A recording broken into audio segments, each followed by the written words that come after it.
Primero saludarlos a todos ustedes, esperando que se encuentren súper bien, que todo esté de maravilla en sus vidas, agradeciéndole y saludando de manera muy especial a Jorge Rico por haber aceptado esta invitación. Esas invitaciones que hacemos nosotros en nuestros núcleos con la intención de mejorar, de perfeccionar, de adquirir nuevos conocimientos que nos permitan no solo adquirir las competencias que nos proponemos en estos modelos de aprendizaje, sino también adquirir otra serie de herramientas que nos permiten para la buena toma de decisiones organizacionales. En contexto, para Jorge, nuestros estudiantes de gobierno corporativo y demás personas que nos visitan o que tenemos en este encuentro, son personas que vienen trabajando con modelos de gobierno, que vienen pensándose en cómo gestionar mejor las organizaciones a partir de la estructura de un buen gobierno corporativo y por ende, pues todo lo que nos vayas a decir va a ser muy, muy relevante y seguro va a ser aplicado en sus trabajos o en sus organizaciones o como proyección para su futuro.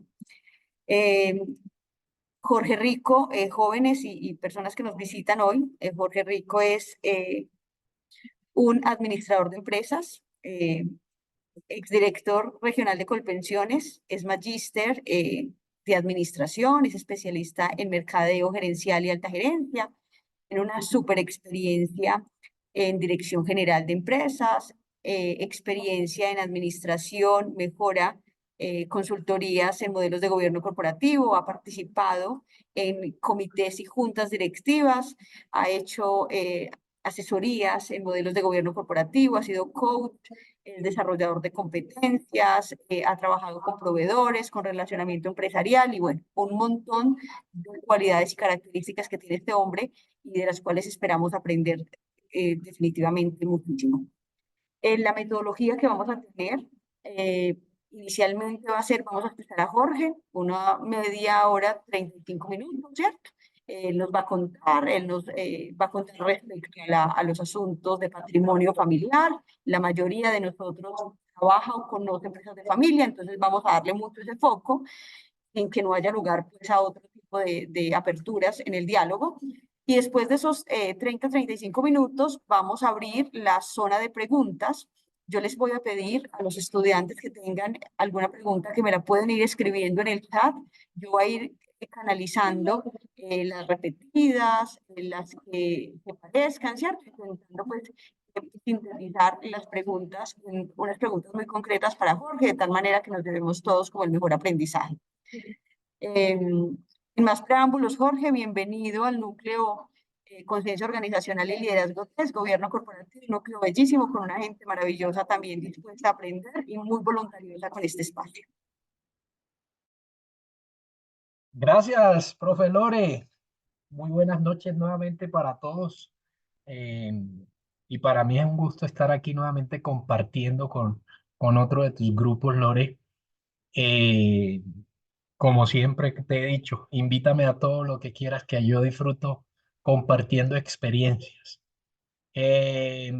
Bueno, vamos a hablar entonces de los desafíos que encontramos cuando entramos a este mundo de las empresas familiares y cuando queremos implementar un sistema de gobierno corporativo en nuestras empresas. Voy a poner una presentación por aquí, les voy a compartir. Dame un segundo, por favor. Allí ya están viendo mi Y pantalla. ya se está viendo la pantalla. Perfecto. Bueno, entonces,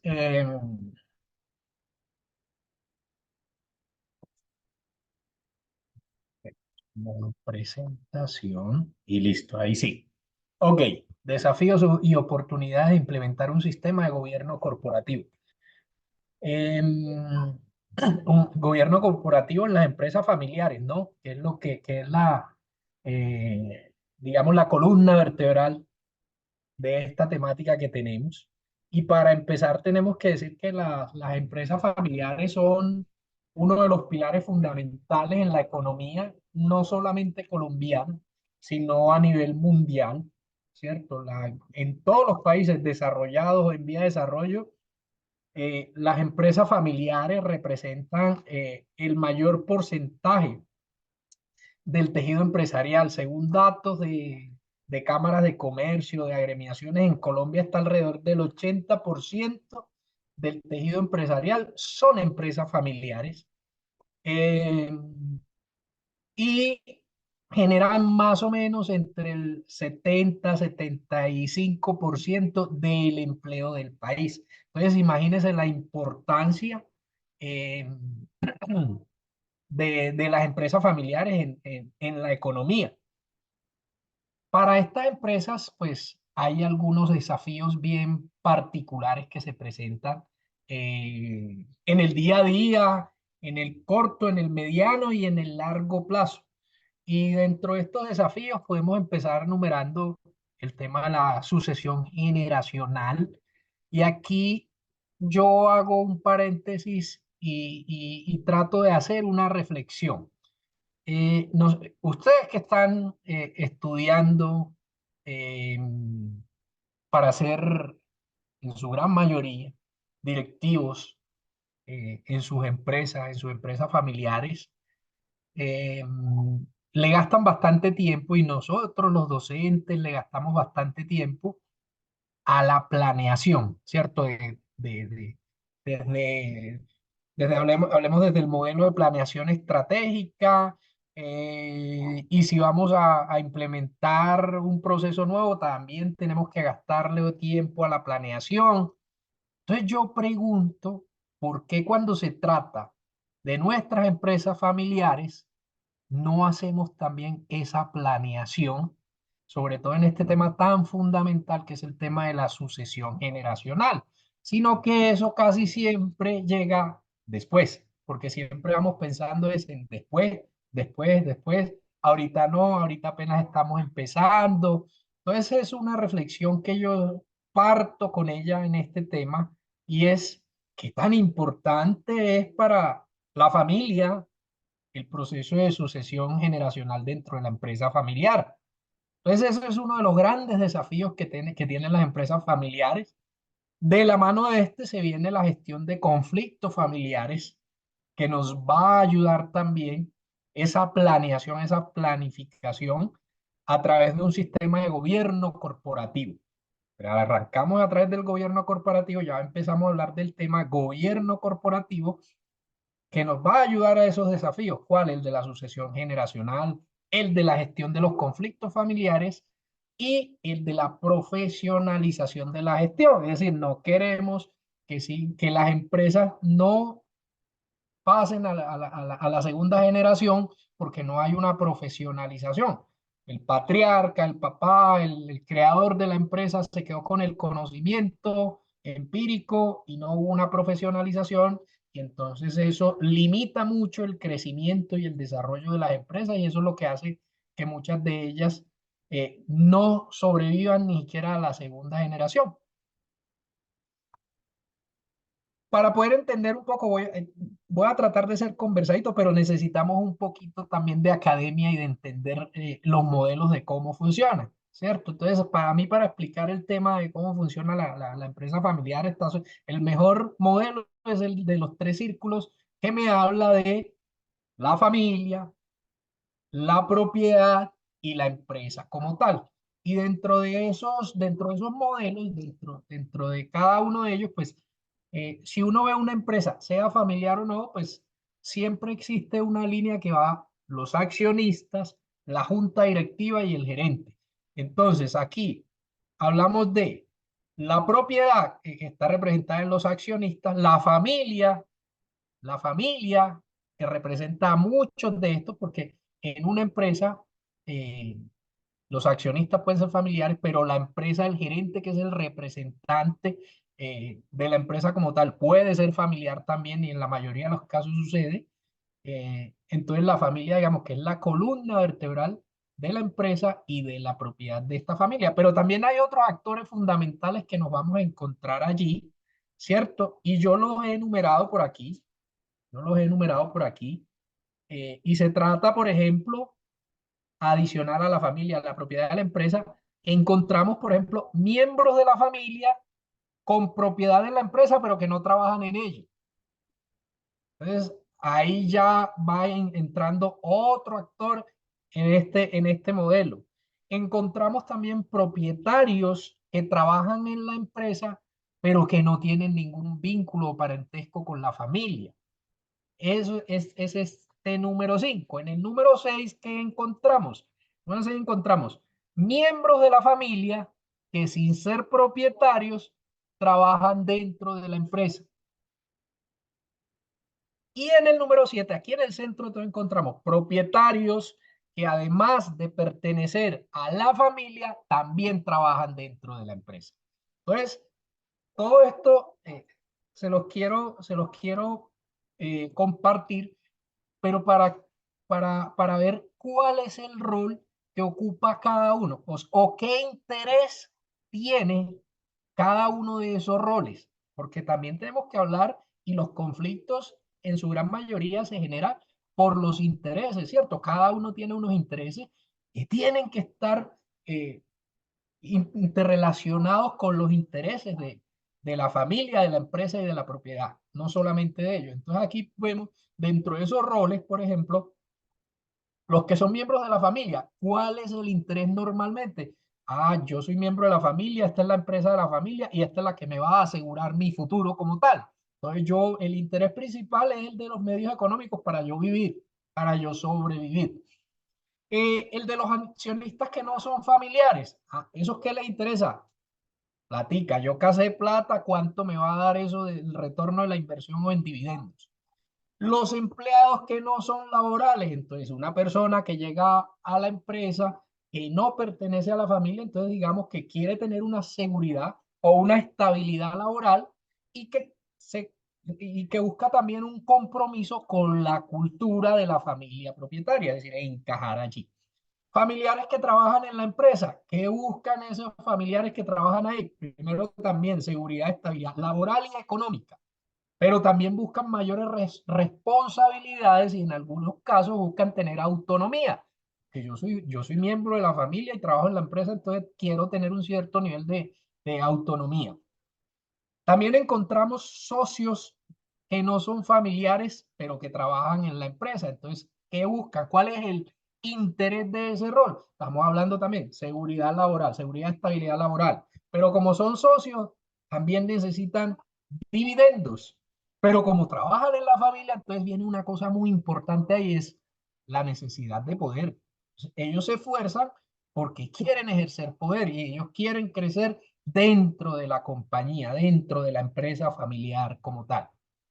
Aparecen los familiares que son accionistas también, entonces ellos tienen los mismos intereses de los miembros de la familia y de los accionistas no familiares. Es decir, como soy miembro de la familia, esta va a ser la empresa que me va a garantizar a mí mi futuro, pero también me interesa el retorno sobre la inversión, es decir, los dividendos. Y por último, vamos a encontrar a la persona que es, además de directivo, es familiar y es accionista. ¿Cuáles son los intereses de esta persona? Pues todos los anteriores, ¿cierto? Entonces, teniendo claro cuál es el rol de cada uno de estos y que de allí pueden partir los conflictos que se pueden generar, entonces miremos qué es un sistema de gobierno corporativo. Pues básicamente un sistema de gobierno corporativo es un conjunto de principios, normas, prácticas, procedimientos, eh, que lo que buscan es regular la toma de decisiones de la empresa. Eso es un sistema de gobierno corporativo.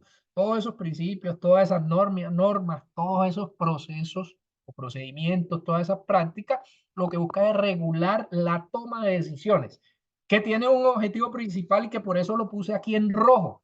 ¿Cuál es ese objetivo? Asegurar que la empresa se gestione de forma transparente, es decir, de forma ética, responsable y sostenible, protegiendo los intereses de todos. O sea, todos los involucrados, todos los stakeholders eh, tienen unos intereses que ya los vimos y que a través de un sistema de gobierno corporativo vamos a poder proteger los intereses de todos los que llegan allí, incluidos los proveedores, ¿no? Entonces, un sistema de gobierno corporativo tiene un propósito, tiene unos roles, tiene una composición que fue la que le mostré anteriormente, tiene el rol de toma de decisiones dependiendo de los niveles jerárquicos que se manejen, está compuesto por procesos clave, eh, convive con interacciones entre los miembros de ese gobierno corporativo o entre las normas de ese gobierno corporativo y los miembros de la empresa familiar, y se establece también unas formas de trabajo dentro de ese gobierno corporativo. Entonces, ¿esto qué nos trae? Nos trae unos desafíos. Cuando yo quiero implementar, y aquí vamos entrando en materia ya, nos va a presentar unos desafíos. Primero, la resistencia al cambio. Hombre, eso es normal. No hay cosa más chévere y más bacana que estar uno en su zona de confort. Entonces, cuando a uno lo mueven, siempre tiende a presentar, el carro está quieto, ¿cierto? Usted va a arrancar un vehículo y trate de arrancarlo y siempre hay una inercia que lo trata de detener y entonces el vehículo consume mucha más gasolina en el momento del arranque. Por eso la gasolina rinde más cuando uno va en carretera porque va en piloto automático, en una secuencia de consumo, mientras que cuando el vehículo para por esa resistencia hay un mayor consumo. Entonces, en los seres humanos es normal que encontremos esa resistencia al cambio y que los miembros de la familia se resistan a cambiar esa forma tradicional, sobre todo hablando del patriarca, del fundador de la organización, es el que más resistencia vamos a encontrar. Otro de los desafíos que vamos a encontrar cuando queremos implementar un modelo de gobierno corporativo puede ser la falta de conocimiento, ¿cierto? La falta de conocimiento o de experiencia, no solamente en la implementación del modelo, sino en la forma, en los sistemas de implementación del gobierno corporativo para que sea efectivo. Y otro de los desafíos definitivamente es el tema de los costos de implementación, porque siempre, dependiendo de en qué etapa se encuentre la empresa, pues nosotros lo vamos a seguir. Cuando está en sus inicios, cuando la empresa está arrancando, uy, difícil, es muy difícil que las empresas, que las familias inviertan en este tema de gobierno corporativo. Entonces, ese es uno de los desafíos que vamos a encontrar también. Pero también vamos a encontrar oportunidades maravillosas en la implementación del gobierno corporativo. Lore, yo no vi a qué horas empecé, cuántos minutos llevo para regularme, perdón. No, no, llevas como 15 minutos. Llevo 15, Sí, o sí, sea, me sí, queda la mitad. Bueno, entonces voy a sí, darle sí, más sí. rápido para que podamos conversar. Vamos a encontrar una mejora en los procesos de toma de decisiones. Perdón que aquí esta niña, ella hace parte de mi proceso de compartir las experiencias y el conocimiento y siempre está acompañándome. Se llama Valentina. Vamos a tener la oportunidad de reducir, de tener una reducción, de presentar una reducción en los conflictos familiares. ¿Por qué? Porque un sistema de gobierno corporativo, pues, normalmente tiene reglas claras para la participación de la familia en la empresa. Entonces, con eso ya solamente estamos disminuyendo los conflictos. También tenemos una oportunidad, la profesionalización de la gestión. ¿Qué quiere decir eso? Que puede ayudar en la gestión de la empresa a atraer y retener el talento. Porque recuerden que las empresas no son solas, son personas, son seres humanos y necesitamos talento. Pero además de esto, y es el tema que nos interesa aquí ahorita, porque quise hablarles de gobierno corporativo primero para poder entender qué es lo de la protección del patrimonio, es eso.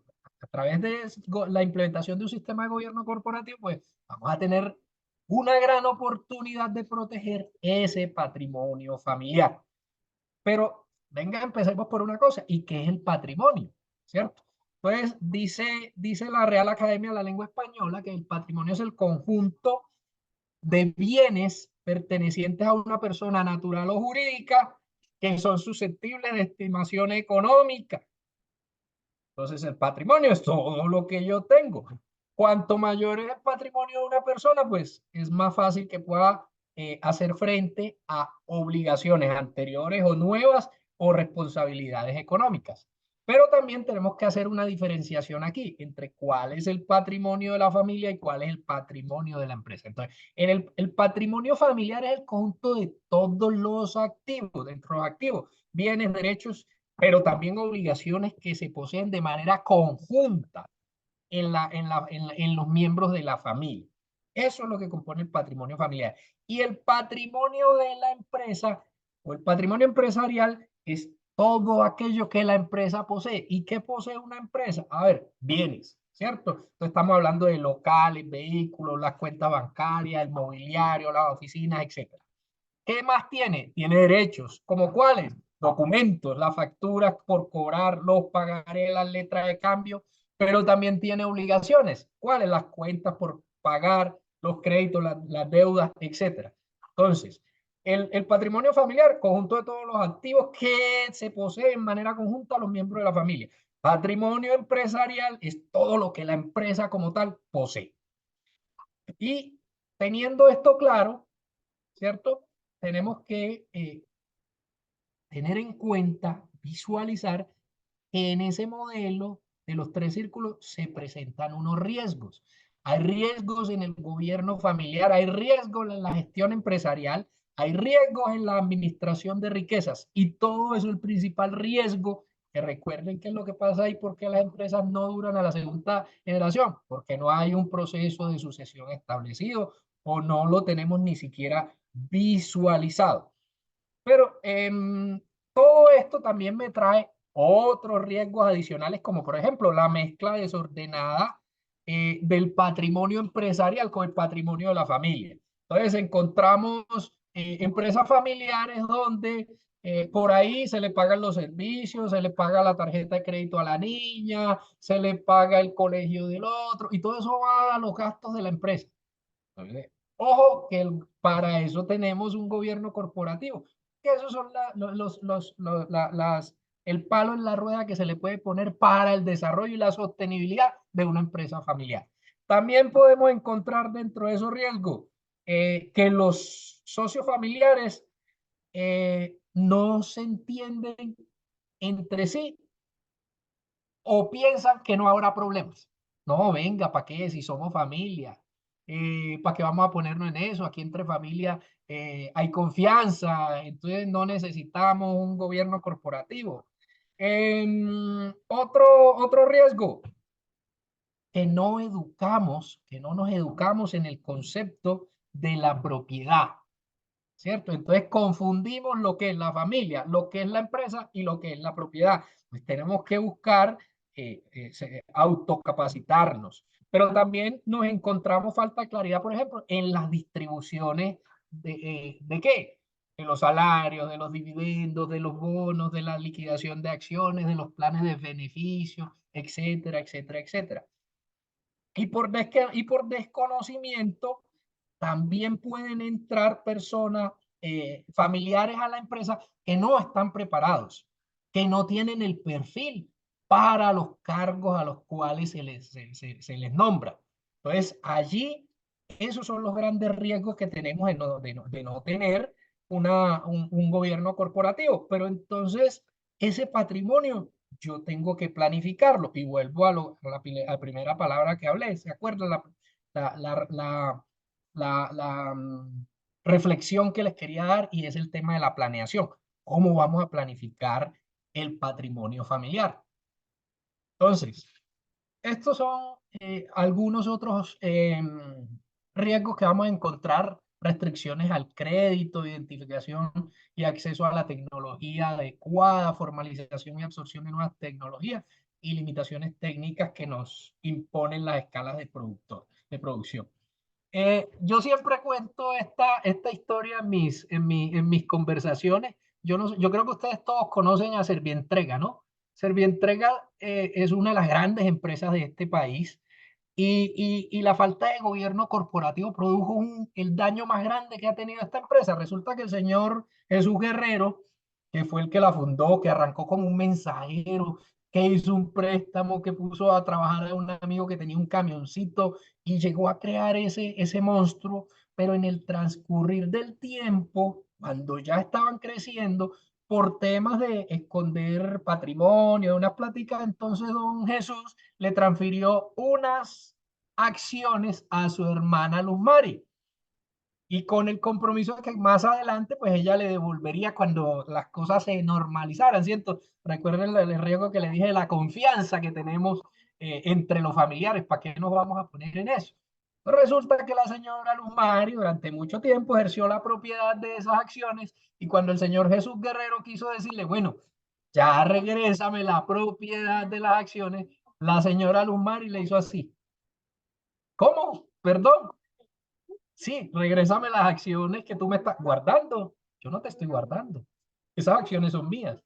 Y eso, ustedes no se imaginan el problema que tiene Servientrega. Eso todavía no se ha logrado definir ese pleito. Ese está peor que el que tenían los Gilinski con el GEA, porque al menos lo de los Gilinski y el GEA ya se subsanó, ya se quedaron con Nutresa. Pero los hermanos Guerrero, el Señor Jesús, y en todos los actos, las sentencias a las que se ha visto abocado, ha perdido.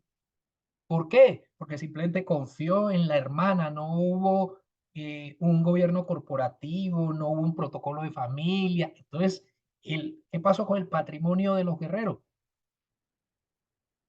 No solo lo puso en riesgo, perdió parte del patrimonio y ahora tiene un problema inmenso. Entonces, uno para planificar los riesgos tenemos que hacernos preguntas dentro de la familia. ¿Cómo nos vemos en 10, en 20 o en 30 años? Eso es una pregunta importante que tiene que hacerse la familia empresaria. ¿Cómo mantener unida a la familia? Hay que resolverlo, hay que buscar la forma de mantener unida a la familia. Entonces, eso nos lleva a varias cosas. Primero, que tenemos que buscar protección patrimonial, protección sucesoral, es decir, vamos a definir cómo se va a hacer esa sucesión y una optimización tributaria. Esa optimización tributaria que nos va a ayudar con ella, la parte jurídica, que es la que conoce esto. Yo, muchachos, yo siempre he dicho que zapatero a tus zapatos.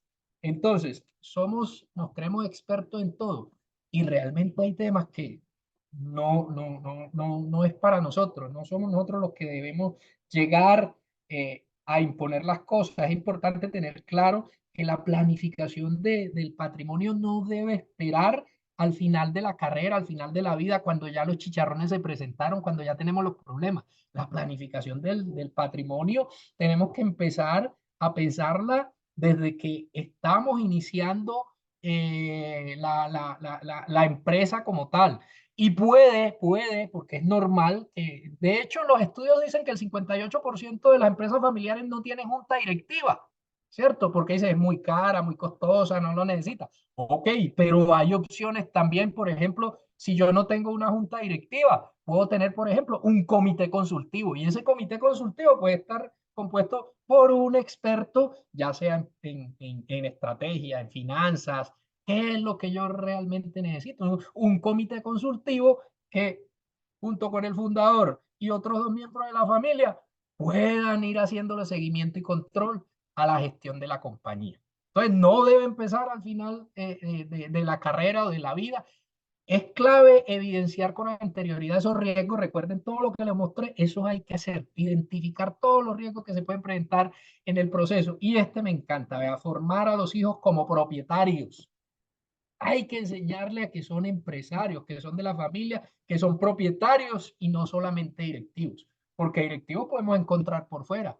Pero ojo, el pensamiento del familiar que es propietario tiene que ir de la mano con la planeación estratégica y los objetivos de sostenibilidad de la empresa familiar. Hay que establecer sistemas de dirección organizacional. Entonces, uno a veces, bueno, pero ¿cuál es un sistema de dirección organizacional? Hombre, podemos tener revisoría fiscal, auditoría, pero a veces nos queremos ahorrar también la platica. ¿Y qué pasa?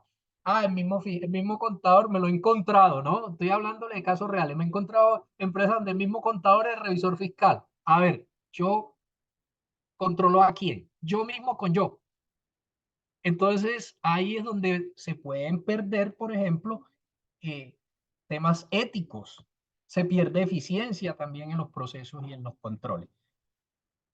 Implementar controles internos, como los que le estaba hablando, y es determinante, aquí lo que yo quería hacer énfasis, para lograr un proceso de protección patrimonial exitoso, es determinante la ayuda de expertos en asesoría corporativa y legal.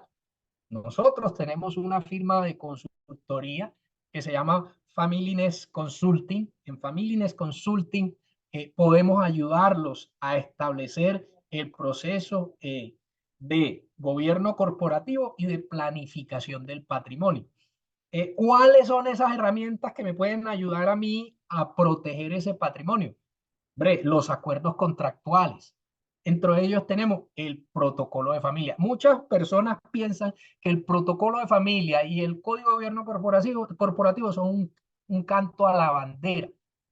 Y no, los acuerdos contractuales entre socios son sujetos legales, es decir, se pueden hacer cumplir a través de la jurisprudencia. Son documentos privados, pero que tienen validez legal y jurídica. Entonces, un protocolo de familia. Ahora, el protocolo de familia no puede ser solo. Para establecer un protocolo de familia hay que tener claro los objetivos de la familia, los objetivos de la compañía, que tienen que ir de la mano para poder establecer estatutos de la sociedad y códigos de gobierno corporativo. Adicional a eso, también hay que establecer sociedades comerciales. Yo siempre recomiendo las SAS. Ahora, no es para todo el mundo, pero sí para la gran mayoría. Las SAS les permite, muchachos, establecer, por ejemplo, tipos de acciones. Uno le hace una consulta a la Superintendencia de Sociedades y usted en la sociedad, en la SAS, puede establecer o ponerle condicionamiento a los tipos de acciones que quiera. Se los puede poner. Mientras eso usted no lo puede poner en una SA, no lo puede poner en una sociedad limitada, no lo puede poner menos en una comandita, etcétera. También existen otras figuras como la fiducia comercial, civil, el usufructo y nueva propiedad, las capitulaciones que todavía se utilizan y son muy importantes. Incluso los testamentos. Los testamentos, hubo un momento en que eran las capitulaciones y los testamentos, la gente los veía como mal. O sea, como cuando se iban a casar, "Ay, me vas a poner a firmar capitulaciones, no confías en mí". Hombre, es la mejor herramienta. La primera clase mía de derecho comercial, recuerdo que el profesor nos decía, muchachos, en los negocios lo primero que uno se tiene que poner de acuerdo es para el desacuerdo. Entonces, ¿cómo establece uno esto? Con estos acuerdos contractuales, pero también se pueden buscar temas como los seguros de vida, de propiedad, etcétera, y el testamento, como les decía.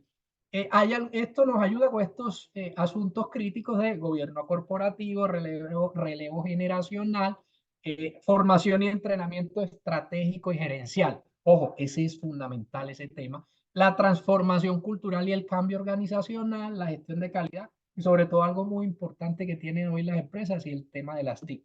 Muchachos, es mejor evitar los problemas. Casos de éxito hay todos los que quieran. Yo no sé, ustedes conocen Crepes and Waffles. Crepes and Waffles tuvo unas situaciones bien malucas por tema de gobierno corporativo también. Hoy en día Crepes and Waffles, ustedes han visto cómo creció. Creo que si no estoy mal fue como en el 2013 que arrancaron con el proceso de gobierno corporativo, porque antes de eso era una pelea interna. Pero gracias a esa implementación de un gobierno corporativo, de esa empresa familiar, hoy en día, mire todo lo que creció Crepes and Waffles. Entonces es mejor no tenerlo. Yo puedo contarles aquí muchas historias. Por ejemplo, el de la pareja que tenía su empresa, esposos, casados, y resulta que el tipo le fue infiel. Ah, pero nunca establecieron nada previo. ¿Qué pasó? Listo, se separaron. ¿Y qué hizo la esposa? Le vendió las acciones. La mitad de la propiedad de la sociedad se la vendió a la competencia del marido. La acabó. Ay, perdón. La mató. Entonces, este tema es para hablar y conversar mucho, muchachos, pero yo quiero invitarlos. Lore ahorita les dará la información del diplomado que tenemos, en donde queremos ampliar toda esta temática. Aquí es simplemente un bosquejo de todo lo que se puede lograr a través del gobierno corporativo para la planificación y protección del patrimonio familiar y empresarial. 36 minutos, Lore. Muchas gracias, Jorge. Lo máximo, lo máximo. Por aquí ya tenemos como algunas preguntas, ¿cierto? Inicialmente, hay una pregunta que me llama la atención de las que han planteado y quiero empezar con esa, y es si entonces es mejor no tener empresas familiares, preguntan por aquí.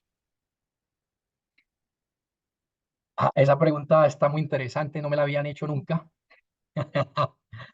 Pero ¿sabe qué le digo yo? Eso es como decir, entonces mejor no casarse, ¿cierto? Siempre, siempre que exista una planeación, una debida planeación, ¿cierto? Que existan los sistemas de control, que existan los procesos de gobierno corporativo y sucesión, no vas a tener ningún problema. Cuando usted quiere empezar un emprendimiento, eso es fácil, uno no está pensando en esos momentos, gobierno corporativo, ¿qué es eso? Sucesión, ¿cuál? Si ni siquiera ha empezado la empresa. Todavía no, pero hay herramientas que me permiten. Entonces yo voy implementando procesos de control interno, ¿cierto? Voy conformando o me busco un coach que me ayude, un coach empresarial, un asesor empresarial. Para eso están, así como buscamos, lo que pasa es que, claro, para empezar es lo mínimo que debemos hacer. Pero luego, cuando yo quiero crecer, cuando yo quiero hacer un plan estratégico de crecimiento, pensando en la sostenibilidad, en la perdurabilidad de mi empresa familiar en el tiempo, debo tomar estas decisiones. Así que, vuelvo y digo, sería como pensar, entonces mejor no casarse. Exacto, hay herramientas que pueden proteger para que sí se den negocios de familia que además son muy bonitos. Aquí lo voy a conectar con Correcto. otra Además, pregunta. y ahí como complemento, Gloria, ese último, mire, tan fácil como esto, vea, ustedes saben que en el testamento, pues una persona en vida puede hacer para el testamento, en el testamento, el 50% de sus bienes puede hacer lo que quiera con ellos, de dárselo a quien quiera. Ujú. Perfecto. Muchas gracias, Jorge. Mira, por acá hay una pregunta que conecta con esa y es, ¿cuáles son esas recomendaciones que podrían tener o que podrían aprovechar las empresas para suceder las compañías, pero que quede respaldado el patrimonio? Es decir, ¿cómo hacer una sucesión respaldando el patrimonio familiar y que el hijo que suceda la gerencia de la empresa pues no se la consuma a los 2 días? Muy bien. Yo creo que la respuesta la dimos, ¿cierto? Lo primero es gobierno corporativo. Es que recuerden el concepto del gobierno corporativo. Son las políticas, las normas, los procesos que van a guiar la toma de decisiones. Recuerde que en todo estamos hablando de decisiones. Ujú. Entonces, la decisión de que yo no quiero que este hijo mío, ustedes conocen el caso de ACEP, por ejemplo, don José María Acevedo. Acevedo, Ujú. el dueño de ACEP, ¿cierto? En ACEP, ningún miembro de la familia trabaja, ni ningún miembro de la familia es miembro de la junta directiva. La familia está completamente aparte porque así lo quiso don José María. Entonces, ¿qué hicieron? A través del gobierno corporativo se establecieron los procedimientos, los parámetros, las políticas.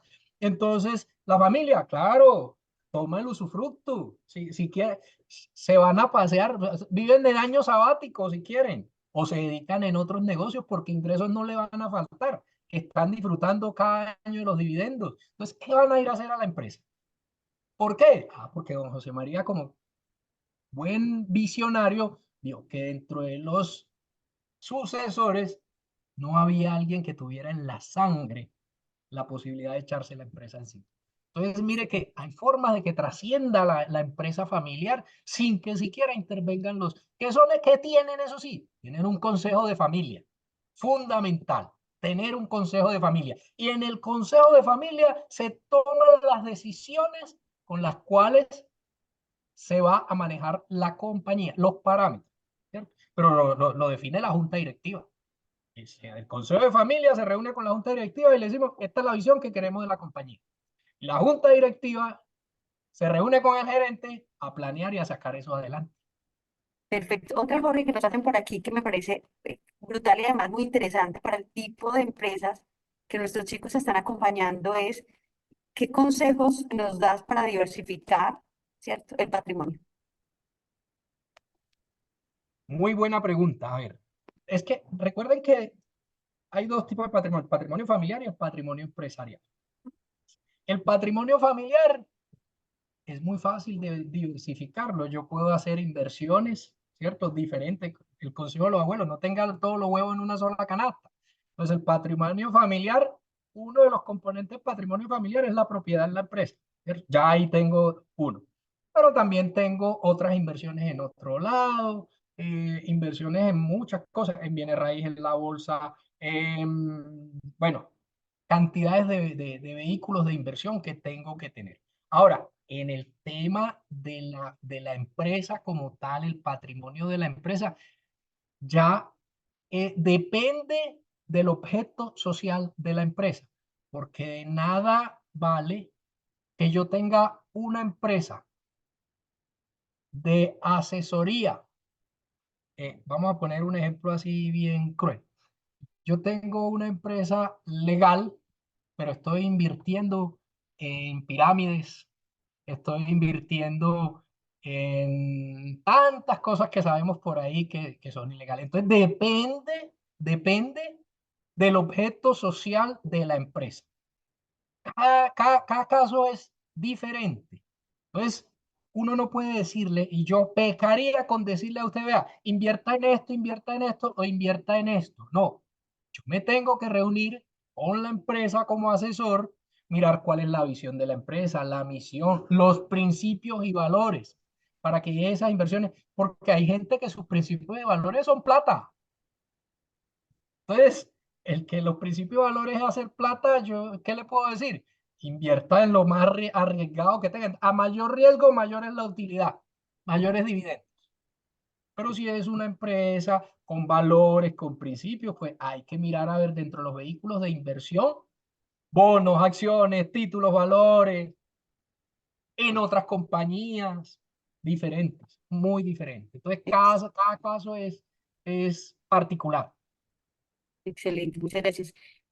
Yo le pediría a Nicole que abriera el micrófono y le hiciera la pregunta. Ella hace una pregunta específica sobre una de las empresas con las que estamos trabajando en el núcleo. Nicole, no sé si podrías abrir el micrófono y contarle a Jorge específicamente cuál es tu pregunta. Hola, hola, buenas noches. Hola, Nicole. Buenas noches, Nico. Bueno, lo que pasa es que yo estoy trabajando con una empresa familiar que es sobre enseñanza para certificados del PASE, ¿sí? La Sí. empresa es, pues está el dueño, ¿sí? Y están sus 4 hijos y su esposa. Resulta que nosotros le estamos como aplicando el gobierno corporativo y nos dimos cuenta que no lo tiene así como tan determinado, no lo tiene como muy documentado.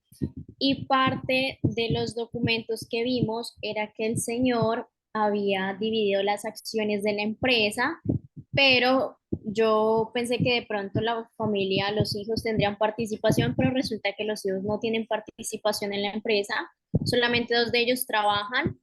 Entonces yo les preguntaba que cómo es posible que tengan acciones de la empresa, o sea, como propiedad de la empresa, pero no tienen voz ni voto y que esa parte de la documentación solamente es como por documento, no es real, ellos no tienen derecho ni voz ni voto en esas acciones.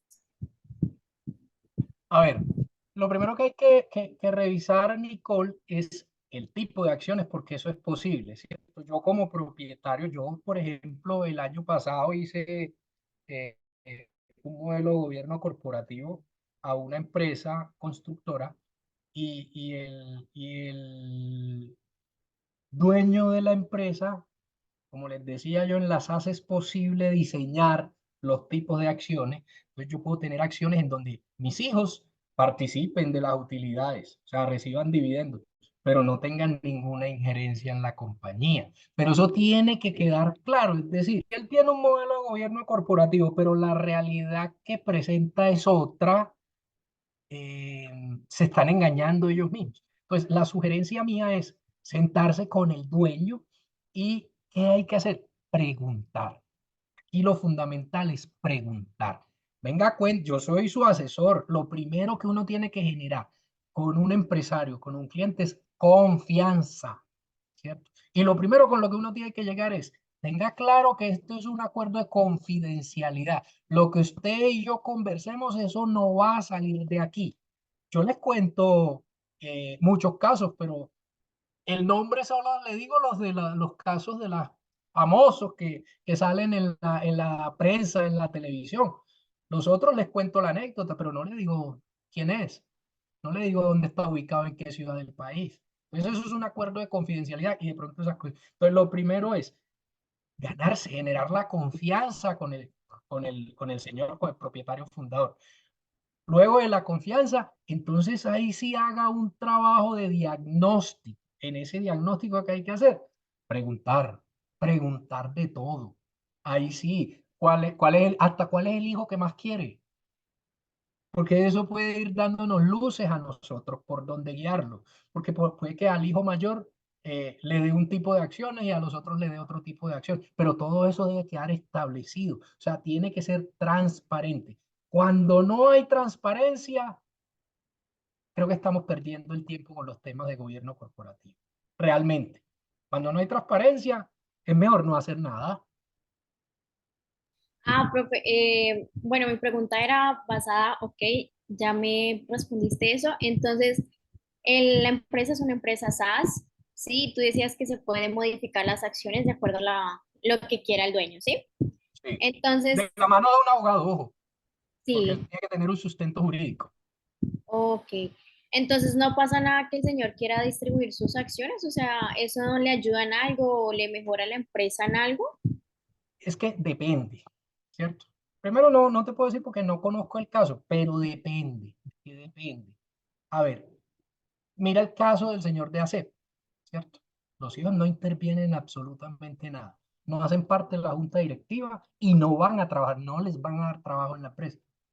Tienen un usufructo, tienen un tipo de acciones en donde ellos son los dueños sin derecho a voz ni voto, algo así, ¿cierto? Eh, ¿Qué le aporta a la compañía? Depende. Depende, porque si el señor lo que quiere es permanecer como el patriarca, esa compañía va a tener problemas en el futuro. ¿Por qué? Porque está cerrado a otras opciones, a otras formas de negocio, a otras la posibilidad de llegar a otros mercados. Entonces, al menos debería conformar este señor un consejo de familia, una junta familiar. Arranque con algo. Entonces, por ejemplo, tú podrías ayudarle conformando un comité consultivo con él y con uno de los representantes de los hijos, y usted forma el comité consultivo. ¿Cuál es el objetivo del comité consultivo específicamente en este caso? Ver la viabilidad y los beneficios, las oportunidades de establecer un gobierno corporativo, pero real. No sé si con eso soy claro. Sí, muchísimas gracias. Por acá Aquí, hay una aquí están pregunta. haciendo Natalia una pregunta de cómo se puede proteger el fundador. Ah, me lo quitaron. Me la lees, por favor, que no la alcancé a leer. Eh, ¿Cuál? Ay, ya se me perdió. No sé si alguno de los chicos ahí le recuerda. Ah, Natalia. Natalia. Profe, sí, Dale. lo que pasa es que la empresa en que estamos trabajando es una empresa pues de cultivos de aguacatejas, son productores, Sí. ¿cierto? Digamos que el fundador y el representante legal pues fue quien creó la empresa y quien toma las decisiones, coordina todos los procesos, pero resulta que los cultivos están en el terreno que están a nombre del hermano. Mm, Entonces la pregunta es cómo se puede proteger ahí el fundador de que el hermano más adelante quiera solicitar participación en la empresa. y fue solo de palabra, me imagino. Señor. Sí, fue solo de palabra. Me prestan las tierras, yo cultivo y hago. Natalia, Sí, señor, es correcto. Natalia, usted tiene que ayudar a ese señor. Lo primero, pero ojo, ojo, como no hay nada escrito, ¿cierto? Y todo es de palabra, y hoy en día la palabra, un poquito, ¿cierto? Pero realmente se ha perdido esa tradición eh, de que la palabra valía, incluso con documentos y no se respetan hoy en día. Lo primero que tienes que hacer es sensibilizar al Señor, y el Señor lo que tiene que hacer es conversar con su hermano de forma abierta, transparente y ponerle los puntos sobre la mesa. Yo confío en ti, tú eres mi hermano, pero yo no sé, por ejemplo, le puede meter por ahí, pero yo no sé, mañana te puede pasar algo y puede tus hijos, tu esposa, pues todas las situaciones que se pueden presentar. Es que o sea, yo no dormiría como ese señor teniendo eso, así sea, y si es de mi hermano, peor, porque les cuento que peleas familiares sí que se vienen esto, ¿sí?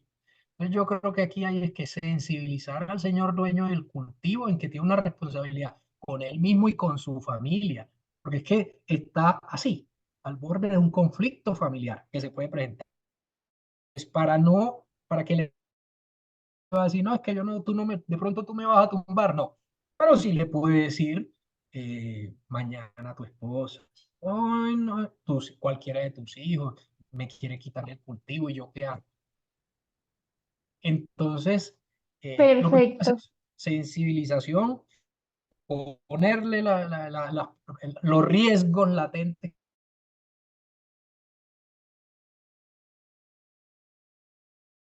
Hacerle dar un poquito de miedo, ¿cierto?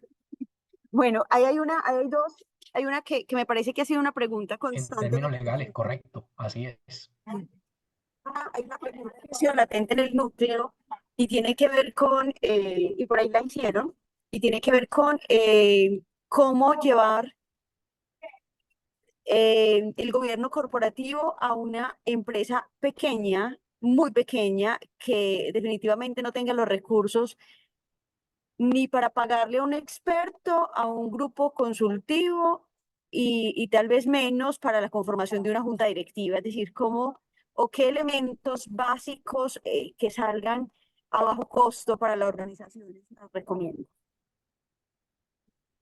Mira, ahí yo, como les decía anteriormente, se pueden establecer sistemas de dirección organizacional. Entonces, ¿cómo qué? Un sistema de evaluación. ¿Cuánto vale un sistema de evaluación? ¿Cierto? ¿Y qué vamos a evaluar? Hombre, vamos a evaluar primero los procesos, segundo eh, los resultados de la compañía mensual, trimestral. Se establece también un sistema de compensación. Es decir, es que como por lo que me habla, yo intuyo que es una empresa que está en la etapa de iniciación, ni siquiera de crecimiento, ¿cierto? Entonces, ahí lo importante es utilizar cualquiera de los medios posibles, ¿cierto? No puede entrar, no necesita inmediatamente entrar con un protocolo de familia, no, pero vuelvo y te digo, puede conformar un comité consultivo que revise todos los riesgos y bueno, listo, aquí no tenemos todavía para un código de gobierno corporativo, pero entonces hay herramientas que me permiten. Entonces, lo primero, bueno, venga, vamos a establecer procesos. Si es una empresa, por ejemplo, el de los aguacates. Entonces, ¿cuáles son los procesos que se dan en el aguacate? El proceso de compras, por ejemplo, que es uno de los procesos críticos en cualquier empresa, grande, mediana o pequeña, porque cualquiera de ellos es un proceso crítico. Ok, ¿quién realiza las compras? ¿Cómo las realiza? ¿A quién le compra? ¿Cómo es el proceso de negociación? Entonces, yo puedo establecer para la negociación de insumos. Entonces, venga, busquemos mínimo 3 propuestas, donde y que se establecen límites de monto, es decir, el gerente puede contratar hasta 20 salarios mínimos. De ahí para adelante tiene que estar supeditado a a la aprobación del comité consultivo o del gerente general o de la familia o del consejo familiar, ¿cierto? Sin tener que establecer todavía un consejo familiar, sin tener que establecer todavía un modelo de gobierno corporativo, pero estás poniendo las prácticas. Entonces, mira lo que dice el concepto de gobierno corporativo. ¿Son qué? Son reglas, ¿sí o no? Entonces, eso es lo que hay que hacer. Hay que establecer reglas, hay que establecer procedimientos. Estableciendo ese tipo de reglas es un inicio para poder tener el control. Recuerde, lo que no se mide y no se controla, lo que no se mide no se puede controlar. Entonces, si yo le pongo parámetros de medición, de evaluación, puedo hacer control. Y así estoy protegiendo mi patrimonio también. Excelente. Yo quisiera que Alejandro Mateus hiciera la pregunta. Yo no sé, esto es un chisme muy interesante a quién declararon interdicto entonces para que nos amplíes un poquito más ahí, Alejo. No sé si está por No, ahí profe, todavía. sí, por aquí estoy. Básicamente me surgió la duda es porque yo a veces manejo temas comerciales y tengo que entregar saldos de fallecidos. Entonces, me surge la pregunta que de pronto cuando una empresa, sus sucesores de pronto son declarados interdictos o por fuerza mayor dejaran de existir, ¿quién hereda ese patrimonio de esa empresa o quién toma el control de esa empresa?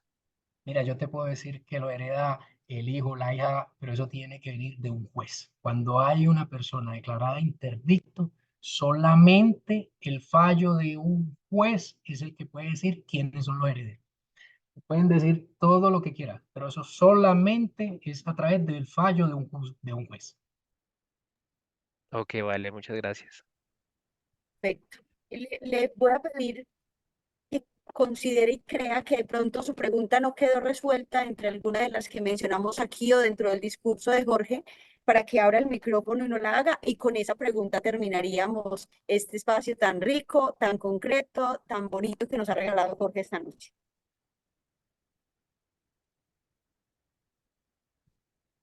Pues, yo tenía una pregunta Juan y Mesa, es dale. más que sí, y es sobre el caso, la empresa que tenemos, que la junta directiva le quitó el poder al presidente que fue el que fundó la compañía. Entonces, ese proceso se ha dado en teoría muy tranquilo, pero en papeles y en la Cámara de Comercio todavía el representante legal tiene el poder de mandar al carajo a la junta directiva, porque básicamente tiene capacidad del patrimonio completo, que es por 11.000 millones de pesos, él tiene capacidad de movimiento por 10.000 millones de pesos.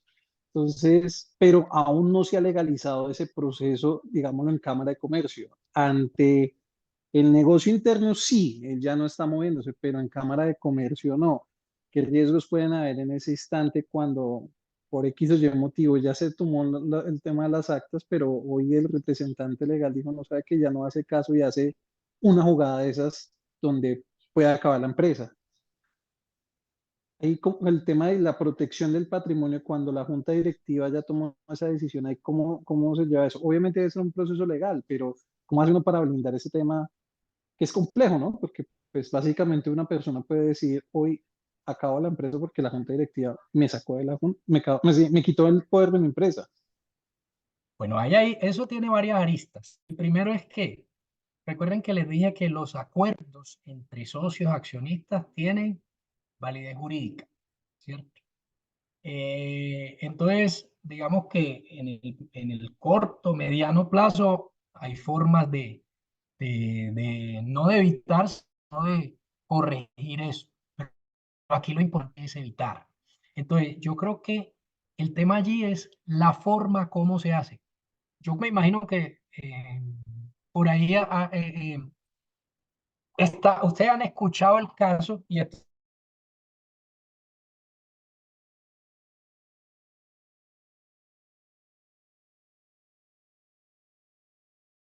Yo creo que no.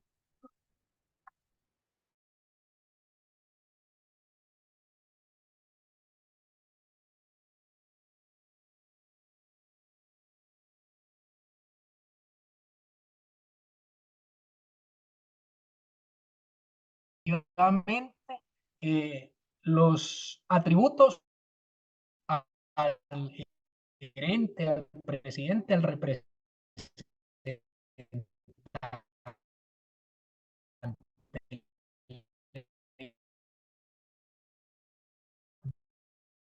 pues él sabe que no puede hacer nada de eso y no lo va a hacer. Pero como digo, caras vemos, corazones no sabemos. Entonces, ¿cómo podemos evitar o disminuir ese alto riesgo que tiene? Y es la forma como lo hacemos. ¿Y cómo se debe hacer? Hombre, este es un tema que se debió hacer en junta directiva muy confidencialmente y tomar todas las medidas. Es decir, antes de avisarle al gerente, al presidente, inmediatamente meter los papeles a la Cámara de Comercio de una o paralelo. Es decir, ese tema de cambios, yo creo que eso se demora como 8 días nomás cuando ya viene, cuando está todo reglamentado, es decir, viene con la junta directiva, todo el acta firmada de la junta directiva donde se tomaron las decisiones, se nombra al reemplazo de esa persona, temporal, se le nombra un reemplazo temporal o ad hoc para ciertas cosas y se registra rápidamente en la Cámara de Comercio como cuando a uno lo van a despedir. ¿Algunos de ustedes lo han despedido ya? Yo creo que no, ustedes están muy jóvenes. A mí me despidieron hace poco de Colpensiones y me despidieron porque era una entidad del Estado que se había mantenido al margen de la politiquería, ¿cierto? Mis compañeros más antiguos están desde que se creó la empresa, 12, 14 años, yo tenía 6, pero ninguno de nosotros había tenido que poner un voto. No, no voy a hablar de política. Sin embargo, llegó un gobierno nuevo y cambió toda cambió, mejor dicho, los estatutos de la compañía para poder establecer y nos despidieron. ¿Y cómo me despidieron? Yo venía de un viaje y por carretera paré a almorzar cuando me llamaron de Talento Humano y me dijeron, ¿tiene acceso al correo electrónico? No, no, espérate, no, no tengo, no tengo. Ah, bueno, apenas pueda, entra, lo revisa y me llama. Y cuando entré y me encontré la noticia, lo vi, ya me tenían todo listo. Entonces hay que hacerlo de esa forma. No se puede simplemente tomar una decisión y comunicarla sin haber evaluado los riesgos de la situación y tomar las medidas para evitar que se concreten esos riesgos. Entonces, como tú lo dices, hay que notificarlo rápidamente, registrarlo en la Cámara de Comercio, los cambios, las decisiones que se tomaron en la Junta Directiva. Esa es la única forma. Del resto depende de la ética del profesional que tenían ahí. Perfecto. ¿Ahí me escuchan bien?